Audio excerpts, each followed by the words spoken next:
The Texas sun beat down mercilessly on the asphalt as Sarah Chen approached Fort Hood's main gate for the first time in 3 years. Her hands trembled slightly on the steering wheel of her battered Honda Civic, the air conditioning struggling against the August heat. Through the windshield, she could see the familiar checkpoint barriers, the stern-faced MPs, and the imposing concrete walls that had once felt like home. At 32, Sarah looked older than her years.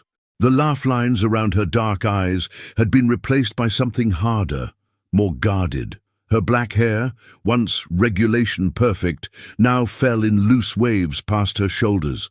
She wore civilian clothes, jeans, and a faded American Legion t-shirt, but her posture remained military straight, an ingrained habit that civilian life hadn't managed to break. The car ahead of her moved forward, and Sarah crept closer to the checkpoint. Her heart hammered against her ribs as she reached for her driver's license, the plastic card feeling foreign in her fingers.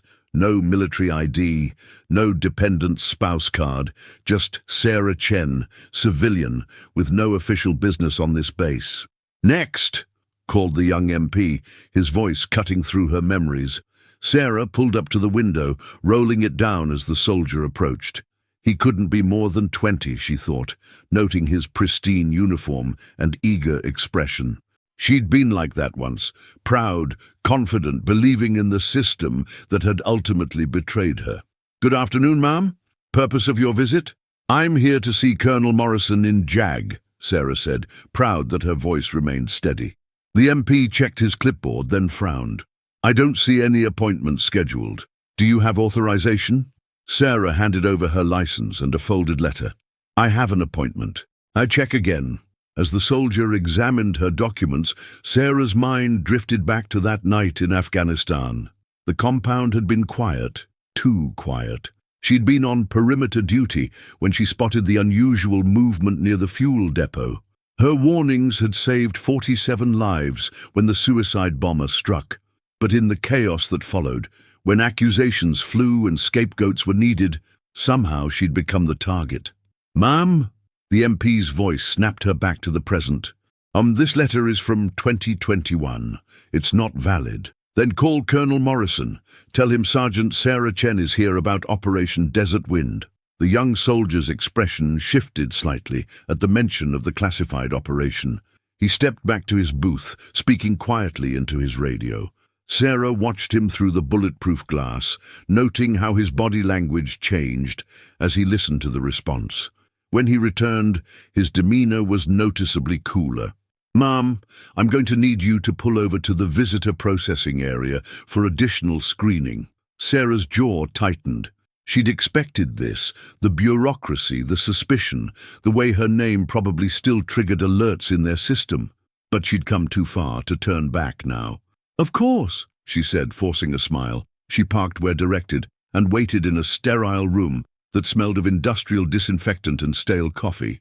The walls were covered with motivational posters and security warnings, the same generic military decoration she remembered from countless waiting rooms. Through the window, she could see soldiers going about their daily routines. Some barely old enough to shave, others career veterans with the confident stride of those who'd never questioned the system. 20 minutes later, a different MP entered, an older sergeant with graying temples and 3 deployment patches on his sleeve. He looked at her with recognition that made her stomach clench. "Sergeant Chen," he said quietly, "I remember you. It's just Sarah now," she replied. "I know what happened wasn't right," he continued, his voice barely above a whisper. "A lot of us knew." Before Sarah could respond, the door opened again. Colonel Morrison entered, his dress uniform impeccable despite the heat. He was younger than she'd expected, probably early 40s, with the kind of sharp intelligence that made good lawyers and dangerous enemies. "Ms. Chen," he said formally, "I was surprised to get your call." "I imagine you were." Morrison gestured toward the door. "Shall we discuss this in my office?" As they walked through the base, Sarah fought against the flood of memories. Every building, every sound, every smell brought back fragments of her former life. Soldiers saluted Morrison as they passed, their eyes sliding over Sarah with curious indifference. To them, she was just another civilian, invisible and irrelevant. Morrison's office was everything she'd expected. Law books, military regulations, photos with various dignitaries. He settled behind his desk and gestured for her to sit. "I've reviewed your case file," he began without preamble. "Your discharge was procedurally correct." "Procedurally," Sarah repeated. That's an interesting choice of words. What exactly are you hoping to accomplish here, Ms. Chen? Sarah leaned forward, her hands clasped tightly in her lap. "I want my record corrected. I want the truth on paper. And I want the people responsible held accountable." Morrison's expression didn't change. The investigation was thorough. The findings were bullshit, and you know it. Sarah's voice rose slightly before she caught herself. "I saved lives that night. Instead of a commendation, I got a general discharge for failure to follow proper protocols. Meanwhile, the real security failures got buried. Even if what you're saying is true, and I'm not admitting anything, what makes you think I can help you?" Sarah pulled a thick manila envelope from her purse and slid it across the desk. Because 3 months ago, someone sent me these." Morrison opened the envelope, and his face went pale as he examined the contents. Sarah watched his reaction with grim satisfaction, noting how his hands stiffened as he read. "Where did you get these?" he asked quietly. "Does it matter? What matters is that I now have proof of what really happened, proof that certain people falsified reports to cover their own mistakes." Morrison closed the envelope carefully. "These documents, if they're authentic, they are, and there are copies in multiple locations." For the first time since entering his office, Sarah saw uncertainty in the colonel's eyes. She pressed her advantage. "I don't want money. I don't want revenge. I just want my name cleared and my record corrected. Help me do this the right way, Colonel, because if you don't, I'll find another way." Morrison was quiet for a long moment, staring at the envelope. Finally, he looked up at her with something that might have been respect. "This will take time. Months, maybe longer. There will be resistance. I've waited 3 years. I can wait longer." "Very well. But Miss Chen, Sarah, you need to understand that reopening this case will make you enemies, powerful ones." Sarah stood, straightening her shoulders with military precision. "I've been fighting this battle alone for 3 years, Colonel. I'm not afraid of their enemies anymore." As she turned to leave, Morrison called after her, "For what it's worth, I believe you." Sarah paused at the door without turning around. "Then prove it." 2 weeks after her meeting with Colonel Morrison, Sarah's phone rang at 6:47 a.m. She was already awake, sitting on her apartment balcony in Austin with her morning coffee, watching the city come alive below. Sleep had become elusive since returning from Fort Hood, old habits and older nightmares conspiring to keep her alert. "Sarah Chen," she answered. "Ms. Chen, this is Colonel Morrison. We need to meet. Today. And not at the base." Something in his voice made her stomach tighten. "What's wrong?" "Someone leaked that you were asking questions. There's been pushback. Can you meet me at Mel's Diner on Route 190 in 2 hours? I'll be there." Sarah arrived early, choosing a booth with clear sight lines to both entrances, another habit from her military days that civilian life hadn't erased. Mel's was the kind of place that served truckers and shift workers, where conversations disappeared into the clatter of dishes and the hiss of the grill. Morrison arrived exactly on time, but he looked like he hadn't slept. His usually pristine uniform showed wrinkles, and there were dark circles under his eyes. "Coffee?" the waitress asked as he slid into the booth. "Please." "Black." Sarah waited until they were alone. "What kind of pushback?" Morrison leaned forward, lowering his voice. "Yesterday, I got a call from General Patterson's office. He wanted to know why I was reviewing a closed case without authorization." Patterson. Sarah's blood turned cold. Brigadier General Marcus Patterson had been the installation commander during her deployment. He'd also been the one to sign off on her discharge. "There's more. This morning, I found out that your former squad leader, Sergeant Rodriguez, has been reassigned to a desk job in Alaska, effective immediately." Sarah's hands clenched around her coffee mug. "They're moving pieces off the board." "It appears so." "And Sarah, they ran a security check on you yesterday. Your credit, your employment history, even your medical records. They're looking for leverage." The familiar anger rose in Sarah's chest, but she forced it down. Getting emotional wouldn't help anyone now. "What did they find?" "Nothing actionable. You've kept your nose clean since discharge, but they're not done looking." Morrison pulled out a tablet and showed her a news article from the Fort Hood Sentinel, the base newspaper. The headline read, "Former soldier makes unsubstantiated claims about 2021 incident." Sarah scanned the article, her jaw tightening with each line. It painted her as a disgruntled veteran making false accusations to gain attention.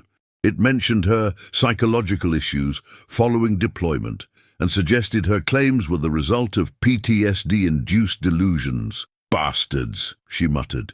"There's something else. I've been quietly reviewing the case files, and I found an inconsistency. The official report says you left your post without authorization, but the guard duty logs show you properly reported the suspicious activity through your chain of command." Sarah looked up sharply. "That wasn't in the investigation." "No, it wasn't. Someone buried it deep in the paperwork. But I found it." Morrison's expression hardened. "Sarah, I think you're right. I think someone deliberately screwed you over." For the first time in 3 years, Sarah felt a spark of vindication, but it was quickly overshadowed by a more practical concern. "If you keep digging, they'll come after you too." "Let them try. I've been in this uniform for 18 years. I know where some bodies are buried myself." Over the next hour, Morrison outlined what he'd discovered. The timeline of events had been altered in the official report.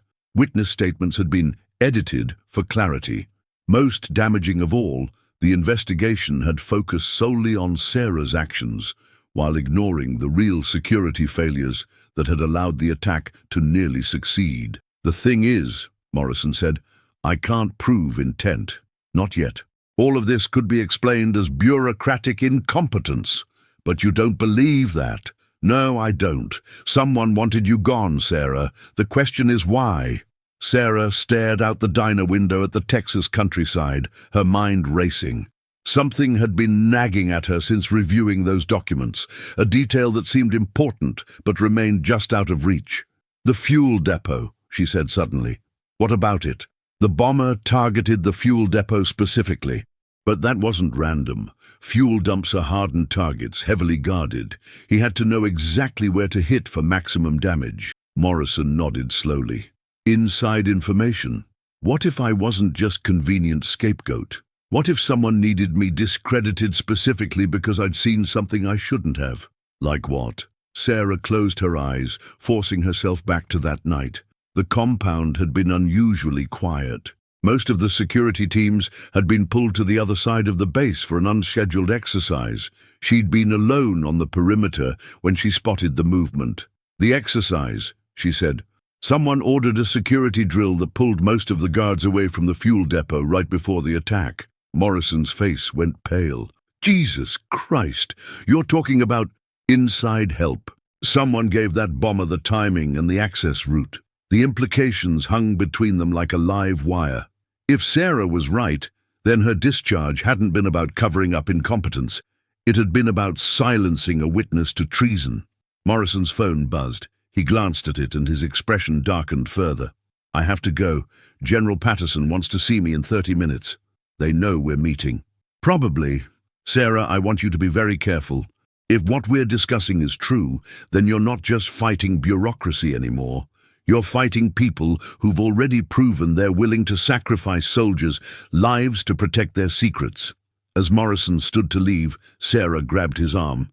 "Colonel, Jim, why are you helping me? You barely know me, and this could destroy your career." Morrison looked down at her with an expression she couldn't quite read. "Only because 18 years ago, I was a young lieutenant who made a mistake that got 2 of my soldiers killed. My commanding officer could have hung me out to dry, but he didn't. He taught me that the uniform means something, that we're supposed to protect each other." He straightened his jacket. "Besides, my daughter's about your age. I'd want someone to fight for her if she was in your position." After he left, Sarah remained in the booth, staring at her untouched eggs.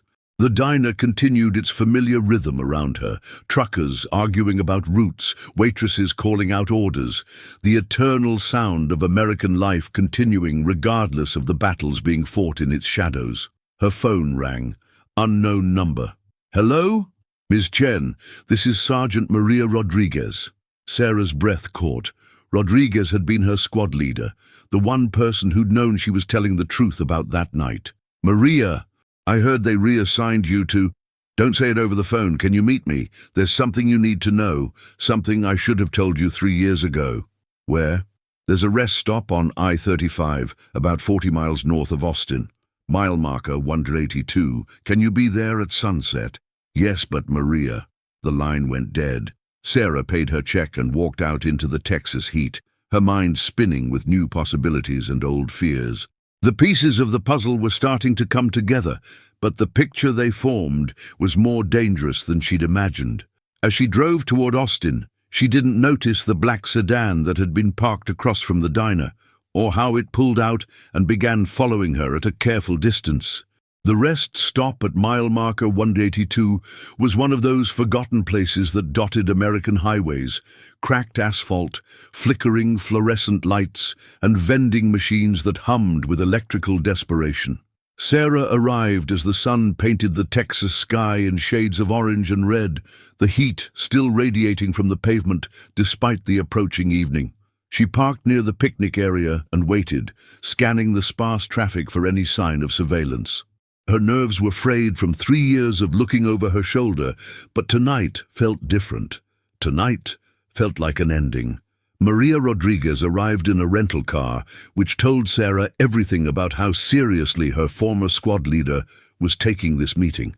Maria had always been careful, but rental cars meant she was actively trying to avoid tracking. "Damn, it's good to see you," Maria said as they embraced. "You look tired. 3 years of fighting ghosts will do that."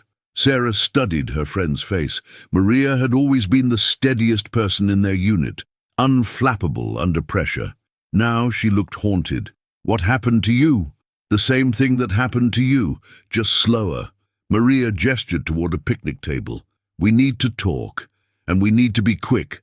I don't think they know I'm here, but that won't last long." As they sat, Sarah noticed Maria's hands trembling slightly. "Maria, what's going on?" "I lied during your investigation, not about the big things. I told them you followed protocol, that you saved lives, but I left out something important." Maria took a shaky breath. "I saw who ordered the security drill that night." Sarah's pulse quickened. "Who?" "Major Kyle Brennan. He came to the security office about an hour before the attack and ordered the drill personally, said it was direct from General Patterson." Sarah frowned. "Brennan? I don't remember him." "He was Patterson's aide, young guy, ambitious, real golden boy type." Maria's voice hardened. "Except he wasn't supposed to have authority to order security drills. I should have questioned it, but he had the right codes, the right paperwork." "Why didn't you tell them this during the investigation?" Maria looked away. "Because 2 days after your hearing, Brennan offered me a promotion and a transfer to Fort Carson. Better pay, better assignment. All I had to do was keep quiet about what I'd seen." The betrayal hit Sarah like a physical blow. Maria had been her friend, her advocate, the one person she'd counted on to tell the truth. "You took it." "I took it. God help me, I took it." Tears ran down Maria's cheeks. "I was a single mother with 2 kids, Sarah. I needed that promotion. I told myself that you'd be fine, that you'd land on your feet." Sarah stood abruptly, pacing to the edge of the picnic area. The anger she'd kept buried for 3 years threatened to explode, but she forced it down. Getting angry at Maria wouldn't change anything. "What happened to Brennan?" she asked without turning around. "That's the thing. 3 months after your hearing, he died in a car accident. Single vehicle, no witnesses. Very convenient." Sarah turned back to face her. "You think they killed him?" "I think he became a liability, just like anyone else who knows the truth." The weight of Maria's words settled over them. They weren't just fighting bureaucracy or even corruption.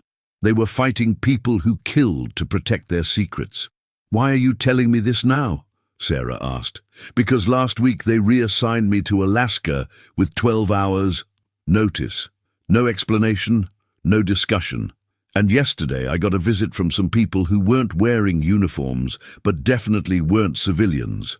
They asked a lot of questions about you. Sarah's blood ran cold. What kind of questions? Where you're living, who you've been talking to, whether you've been in contact with any journalists or lawyers. They were very interested in your mental state. Maria stood and pulled a manila envelope from her jacket. This is why I called you. Sarah opened the envelope and found copies of classified documents, deployment records, communication logs, and most importantly, a memorandum from General Patterson to Major Brennan dated 3 days before the attack. Jesus, Sarah whispered as she read. The memo outlined concerns about security at the fuel depot and ordered Brennan to conduct readiness assessments of the guard rotations. Keep reading, Maria said. The next document was a bank statement. Major Kyle Brennan had received a wire transfer of $50,000 from a Cayman Islands account 2 weeks before the attack. He was paid, Sarah said, 50 grand to provide information about security procedures and guard rotations, except I don't think he knew he was helping plan an attack. I think he thought he was selling routine intelligence. Sarah's mind raced through the implications, but when the attack happened and people started asking questions, someone decided he was too dangerous to keep alive. And when you started raising questions about security failures, they needed a scapegoat, someone to blame, so the real investigation would stop. A car pulled into the rest stop, a black sedan with tinted windows. Both women tensed. Time to go, Maria said. Sarah, there's one more thing. The documents you got 3 months ago, I know who sent them. Who? Colonel Jim Morrison. Sarah stared at her. That's impossible. He said he's been investigating this for 2 years, ever since his predecessor died of a sudden heart attack right before he was supposed to testify to Congress about security failures in Afghanistan. The black sedan's doors opened. 2 men in dark suits stepped out, their eyes scanning the rest area. Go, Maria urged. Different directions. I'll handle them. Maria, go. And Sarah, trust Morrison. He's one of the good ones. Sarah grabbed the envelope and ran for her car, her heart pounding as she heard Maria calling out cheerfully to the approaching men, buying her precious seconds. She started her engine and pulled out of the rest stop, forcing herself to drive normally despite every instinct screaming at her to floor it. In her rearview mirror, she saw Maria talking calmly to the 2 men, gesturing toward the highway as if giving directions. Professional to the end. Sarah drove for 20 minutes before pulling into a gas station and calling Morrison from a payphone, an old habit from her deployment days when digital communications couldn't be trusted. Morrison, it's Sarah. We need to meet. Now. And Jim, they're following your people too. I know. My office was searched this afternoon while I was in meetings. Very thorough, very professional. Maria told me you sent those documents. A pause. Smart woman, yes I did. I've been building a case for 2 years. You were just the catalyst I needed. Where can we meet safely? There's an old airfield about an hour west of Austin. Peterson Field. Abandoned since the 60s. Can you find it? Yes. 1 hour. And Sarah, come ready for a fight. I think tonight's the night this whole thing comes to a head. As Sarah hung up and walked back to her car, she noticed another black sedan parked across the street. The driver wasn't even trying to hide, a clear message that she was being watched. But for the first time in 3 years, Sarah wasn't afraid. She was angry, and anger was something she knew how to use. She got in her car and drove toward the setting sun, ready to finally face the people who had stolen her life and destroyed her faith in the system she'd served. Behind her, the black sedan followed at a respectful distance, its occupants confident they knew where this story would end. They were wrong. Peterson Field sat like a ghost in the Texas darkness, its cracked runways stretching into shadows that seemed to swallow the moonlight. Sarah arrived first, parking her Honda near the abandoned control tower and checking her surroundings with practiced efficiency. The isolation that made this place perfect for a clandestine meeting also made it perfect for an ambush. Morrison's pickup truck appeared 20 minutes later, its headlights cutting through the night before going dark. But instead of the colonel stepping out alone, Sarah counted 3 figures moving toward her position. "Sarah Chen," called a voice she didn't recognize. "I'm Colonel Mitchell from Pentagon Intelligence. We need to talk." Sarah's hand moved instinctively toward the Glock she'd carried since leaving the army, legally purchased and properly licensed, though she'd hoped never to need it again. "Where's Morrison?" "He's here, along with some people who've been very interested in your story." As the figures approached, Sarah made out Morrison's familiar silhouette, flanked by 2 people in dark clothing. One was a woman about 40, with silver hair and the bearing of someone accustomed to command. The other was a man Sarah recognized with a shock of recognition, General Marcus Patterson. "You son of a bitch," she said, raising her weapon. "Easy, Sergeant," Patterson said, his hands visible but relaxed. "I'm not here to fight you. Bullshit. You destroyed my career to cover your own ass." "No," said the silver-haired woman, stepping forward. "He destroyed your career to protect a 2-year investigation into the largest military contracting fraud in Pentagon history." Sarah kept her gun, trained on Patterson, but shifted her attention to the woman. "Who are you?" "Colonel Sandra Mitchell, Pentagon Inspector General's office. For the past 3 years, your case has been classified as part of Operation Clean Sweep, a joint investigation into corruption, fraud, and treason within military contracting operations." Morrison moved closer, his expression grave. "Sarah, what happened to you was necessary to maintain your cover as an unwitting asset." Cover?" Sarah's voice rose. "You destroyed my life for cover.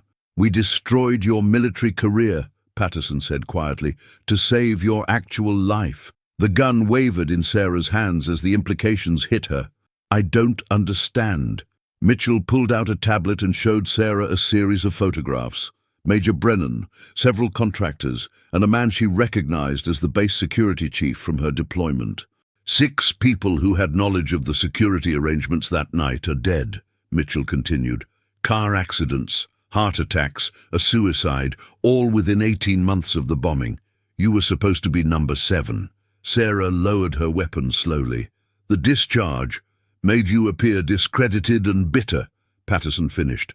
"Someone the media wouldn't believe, someone whose testimony would be dismissed as the ravings of a disgruntled veteran.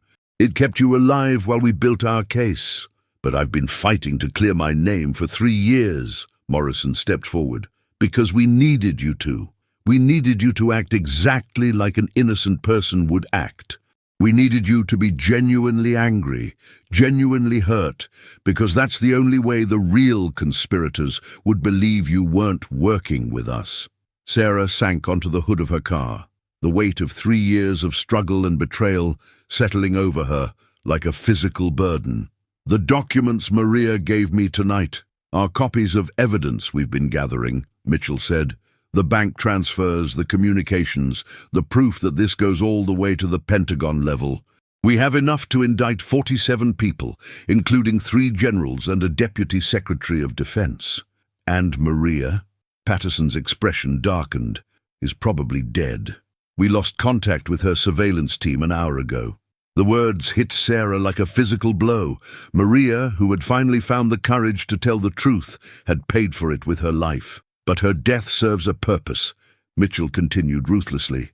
"Because tomorrow morning, when they think they've silenced the last witness, we spring the trap." Sarah looked up at the 3 officers surrounding her. "What trap?" Morrison smiled grimly. "You're going to Fort Hood. You're going to demand a meeting with General Patterson. And you're going to be very loud about how you finally have proof of what really happened. I'll be killed before I get through the gate." "No," Patterson said, "because I'll be there to meet you. And because every journalist in Texas will be watching." Over the next hour, they outlined the plan. Sarah would arrive at Fort Hood the next morning, carrying copies of the evidence in a very public way. The media attention would force Patterson to meet with her publicly, creating the perfect opportunity to present the evidence in a way that couldn't be suppressed or ignored. "The moment you hand me those documents," Patterson explained, "the investigation goes public. Within hours, federal marshals will be making arrests from Washington to Afghanistan. And if something goes wrong, Mitchell handed her a secure phone. Speed dial 1. That connects you directly to FBI Director Hawkins. He's been briefed on the entire operation. As they prepared to leave, Sarah grabbed Patterson's arm. "General, Marcus, why? Why sacrifice my career? Why not just read me in?" Patterson looked older in the moonlight, the weight of command etched in the lines around his eyes. "Because in 32 years of service, I've learned that the only way to fight real corruption is with people who can't be corrupted, and the only way to be sure someone can't be corrupted is to test them." He met her eyes. "You passed the test, Sarah. You kept fighting, even when it cost you everything." The next morning dawned clear and hot. Another scorching Texas day that would be remembered for reasons no one could yet imagine.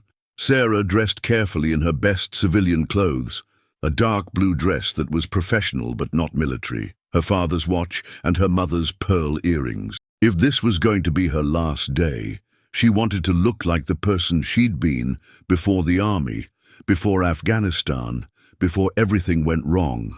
The media had gathered outside Fort Hood's main gate by 8 a.m., tipped off by anonymous sources about a significant development in a 3-year-old controversy. Sarah counted at least 6 news trucks and twice as many reporters as she approached the checkpoint in her Honda. The young MP who'd processed her 2 weeks earlier was there again, but this time his demeanor was entirely different. Instead of suspicion, his face showed something like awe. "Ms. Chen," he said formally, "General Patterson is waiting for you in the parade ground. You're to proceed directly there." As Sarah drove through the base, she was struck by how different everything looked. Soldiers lined the streets, not casually but in formation, as if waiting for something important. The parade ground was packed, hundreds of personnel in dress uniforms, their faces solemn and expectant. General Patterson stood alone at a podium in the center of the field, his uniform perfect, his bearing impeccable. Behind him, Sarah could see news cameras positioned to capture everything. She parked and walked slowly across the asphalt, acutely aware that every eye was on her. In her hands, she carried the manila envelope that contained 3 years of pain, 3 years of investigation, and enough evidence to topple some of the most powerful people in the military. Patterson watched her approach without moving, his expression unreadable. Sarah had expected this moment to feel triumphant, but instead it felt like a funeral, the death of her faith in the system she'd served, even as that system finally prepared to do justice.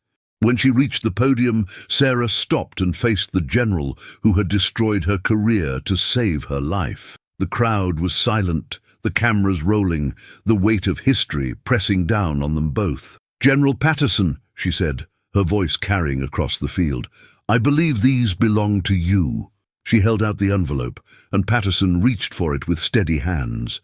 But instead of taking the documents, he stepped back and brought his hand to his forehead in a perfect military salute. The gesture was precise, respectful, and held for exactly the right amount of time. The salute of a commanding officer to a soldier who had served with honor. Around the parade ground, hundreds of soldiers followed suit, the sound of their synchronized movement like thunder across the Texas morning. Sarah stood frozen, overwhelmed by the recognition she'd fought 3 years to receive. Tears ran down her cheeks as she realized that this moment, this salute, was worth every day of pain, every night of doubt, every moment when she'd wondered if the truth would ever matter. When Patterson finally lowered his hand, he spoke into the microphone at the podium, his words carrying to the crowd and the cameras and the world beyond.